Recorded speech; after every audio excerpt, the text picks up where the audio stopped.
এবার নজর রাখবো আবহাওয়ার খবরের দিকে। কয়েকদিন স্বস্তির পর কলকাতা সহ দক্ষিণবঙ্গ সহ বিভিন্ন জায়গাতেই গরম ক্রমশ বাড়ছে, অর্থাৎ গরমে জেরবার বঙ্গবাসী, কিন্তু এর মধ্যেই কিছুটা স্বস্তির বার্তা দিচ্ছে আলিপুর আবহাওয়া দফতর।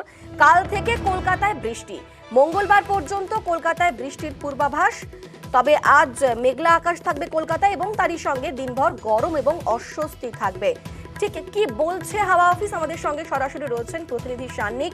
সান্নিক, কতদিন পর্যন্ত বৃষ্টি চলবে এবং বৃষ্টির জন্য আদৌ কি তাপমাত্রার পরিবর্তন হবে, এবং এখন আগামী কয়েকদিন কিরকম পরিস্থিতি থাকবে?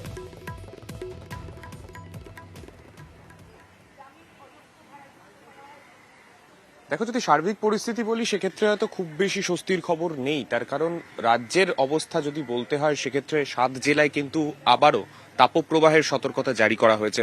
তার মধ্যে বাঁকুড়া রয়েছে, বীরভূম রয়েছে, পশ্চিম বর্ধমান রয়েছে এবং মেদিনীপুরের দিকেও কিন্তু একটি জেলায় কিন্তু এই তাপপ্রবাহ চলবে। পাশাপাশি উত্তরবঙ্গের 3 জেলাতেও তাপপ্রবাহের সতর্কতা রয়েছে। উত্তরবঙ্গের দক্ষিণাংশের 3 জেলাতে তাপপ্রবাহের সতর্কতা রয়েছে। তবে এর পাশাপাশি একটা স্বস্তির খবর, কলকাতা সহ সংলগ্ন যে জেলাগুলো রয়েছে সেই জেলাগুলোর ক্ষেত্রে কিন্তু বৃষ্টির পূর্বাভাস রয়েছে।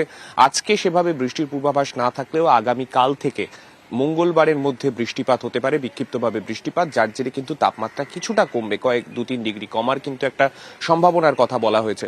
যদিও আজকে সারাদিনের তাপমাত্রা যদি শহর কলকাতার কথা বলি সেক্ষেত্রে কিন্তু গতকালও যেরকম দেখেছিলাম একটা অস্বস্তিকর গরম রয়েছে, সেই গরমই কিন্তু বজায় থাকবে এবং আগামী কাল থেকে তাপমাত্রা আকাশ আংশিক মেঘলা থাকায় তাপমাত্রা কিছুটা কমবে এবং পরশু কিন্তু সব থেকে বেশি সম্ভাবনা রয়েছে শহর কলকাতায় বৃষ্টি হওয়ার।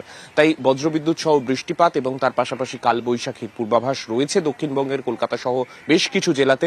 এর পাশাপাশি তাপপ্রবাহের যেহেতু সতর্কতা রয়েছে তাই সেক্ষেত্রে কিন্তু অস্বস্তিও কিন্তু পোহাতে হবে পশ্চিমাঞ্চলের জেলার যারা বাসিন্দা রয়েছেন তাদেরকে। অনিন্দিতা, বেশ, ধন্যবাদ সান্নিক।